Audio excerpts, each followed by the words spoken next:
സുഹൃത്തുക്കളെ, ഞാനൊന്ന് കൊച്ചിയിൽ പോയാട്ടോ. അപ്പോൾ ഞാൻ ടിക്കറ്റിന് വേണ്ടി പോർട്ട് ഓഫീസിൽ വന്നു. ഇപ്പോൾ GPൻ്റെ സെറ്റപ്പൊക്കെ തുടങ്ങി. നേരത്തെ ഇതൊന്നും ഇല്ലായിരുന്നു. HSC വലിയവാനി എന്ന സ്പീഡ് വെസലിലേക്കാണ് ടിക്കറ്റ് എടുത്തത്. 360 രൂപയാണ് ചാർജ്. അതിരാവിലെ 6 മണിയാകുമ്പോൾ തന്നെ വെസലിലേക്ക് കയറണം. എന്നോടൊപ്പം എൻ്റെ സുഹൃത്തും കസിനുമായ ഫവാസ് സാറും ഉണ്ടായിരുന്നു.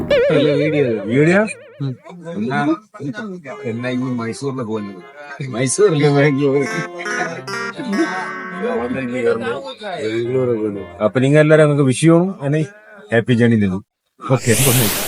അപ്പോൾ ഇതാണ് ഞങ്ങളുടെ സ്പീഡ് വെസലിൻ്റെ അകംവശം. 150 സീറ്റുകളാണ് കേട്ടോ ഈ ഒരു വെസലിലുള്ളത്. അതുമാത്രമല്ല ചെറിയൊരു ക്യാൻറ്റീനും ഉണ്ട്. ക്യാൻറ്റീൻ എന്ന് പറഞ്ഞാൽ നിങ്ങൾ ചിലപ്പോൾ വിചാരിക്കുന്നുണ്ടാവും ഭക്ഷണമൊക്കെ കിട്ടുമെന്ന്. ഇവിടെ ഭക്ഷണമൊന്നും കിട്ടത്തില്ല, പക്ഷേ നല്ല അടിപൊളി ചായ കിട്ടും. അപ്പോൾ എൻ്റെ സുഹൃത്ത് ഫവാസ് സാർ പൂര ഡയറ്റിങ്ങിലാണ് കേട്ടോ. അപ്പോൾ അതുകൊണ്ട് തന്നെ പുള്ളിക്കാരൻ 2 ഗ്ലാസ് ഹോർലിക്സ് ഓർഡർ ചെയ്തു.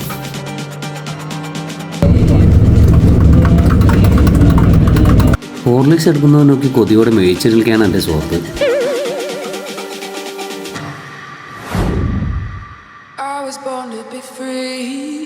അപ്പോൾ സാധനം കിട്ടി, ക്യാഷും കൊടുത്തു, ബാക്കി പൈസയും വാങ്ങിച്ചു.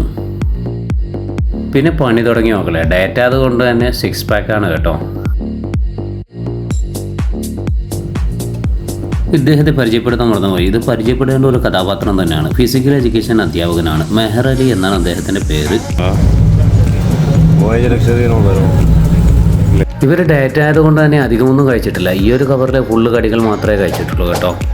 ഇവരുടെ തീറ്റ കണ്ട് അന്ന് വിട്ടിരിക്കുന്നല്ലേ ഞാൻ. ആന്ധ്രാദ്വീപിൽ നിന്നും കൊച്ചിയിലേക്ക് ഏകദേശം 8 മണിക്കൂറുകളോളം വെസലിൽ ഇരിക്കേണ്ടത് കൊണ്ട് തന്നെ യാത്രക്കാർക്ക് ബോറടിക്കാണ്ടാവാൻ വേണ്ടി സിനിമയൊക്കെ ഇടും. അപ്പോൾ കൊച്ചി രാജാവ് എന്ന കിടിലം പടമായിരുന്നു ഓടിക്കൊണ്ടിരിക്കുന്നത്. അതൊക്കെ കണ്ട് ഞങ്ങളെങ്ങനെയായിരുന്നു. വെസലിൻ്റെ ഫ്രണ്ടിൽ കാണുന്ന ഈ ഒരു ഡോറ് അത് യാത്രക്കാർക്ക് പ്രൊഹിബിറ്റഡ് ആണ്.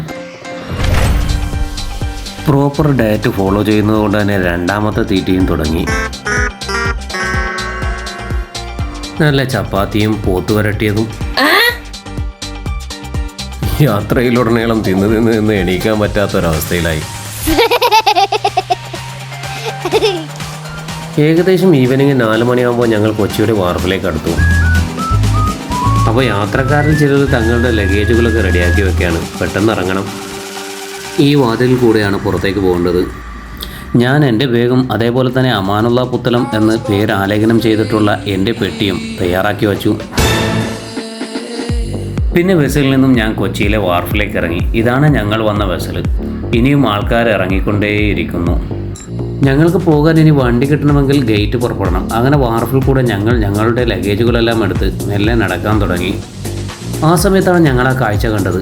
കവരത്തി കപ്പലിൻ്റെ ബോർഡിങ് നടക്കുകയാണ്. ചെക്കിംഗ് ഒക്കെ കഴിഞ്ഞ് നാട്ടിലേക്ക് പോകാൻ നിൽക്കുന്ന നമ്മുടെ കുറച്ച് സബ്സ്ക്രൈബേഴ്സിനെ അവിടെ കണ്ടു. അപ്പോൾ അവരോട് കുറച്ച് കുശലം പറഞ്ഞു. പിന്നെ ഞാൻ വീണ്ടും നടന്നു നീങ്ങി. ഈ ഒരു ബസ്സിലാണ് കേട്ടോ നാട്ടിലേക്കുള്ള യാത്രക്കാരെ ചെക്കിംഗ് കഴിഞ്ഞാൽ കപ്പലുള്ള വാർഫിലേക്ക് കൊണ്ടെത്തിക്കുന്നത്. ഇതെൻ്റെ ഒരു കസിനാണ്. പുള്ളിക്കാരനെ ഫാമിലീനെ കവരത്തി കപ്പലിൽ കയറ്റി നാട്ടിലേക്ക് അയച്ചിട്ട് തിരിച്ചു പോകാൻ നിൽക്കായിരുന്നു. എന്നെ കണ്ടപ്പോൾ താൻ കൊണ്ടുപോയി ഡ്രോപ്പ് ചെയ്തോളാമെന്ന് പറഞ്ഞ് എനിക്കൊരു ലിഫ്റ്റും തന്നു കേട്ടോ. ഈ കാണുന്നവരിൽ അധികവും വെയിറ്റിംഗ് ലിസ്റ്റുകാരാണ്. അവർക്ക് അകത്ത് കയറാൻ പറ്റാതെ നിൽക്കുന്ന ദയനീയമായ കാഴ്ചയാണ് കേട്ടത്. ഞങ്ങൾ അവിടെ നിന്ന് നീങ്ങി. ഈ ഒരു കാഴ്ച എൻ്റെ കണ്ണിന് കുളിർമയാക്കി. 2011-13 ബാച്ചിൽ ഞാൻ PG പഠിച്ച എൻ്റെ സ്വന്തം മഹാരാജാസ് കോളേജ്. വല്ലാത്തൊരു നൊസ്റ്റാൾജിയ, പറഞ്ഞറിയിക്കാൻ വയ്യ. അപ്പം നമ്മുടെ മഹാരാജാസ് കോളേജിൽ പഠിച്ച എല്ലാ ചങ്കുകളും ഒന്ന് കമൻറ്റ് ചെയ്തേക്കണേ. Thank you for watching.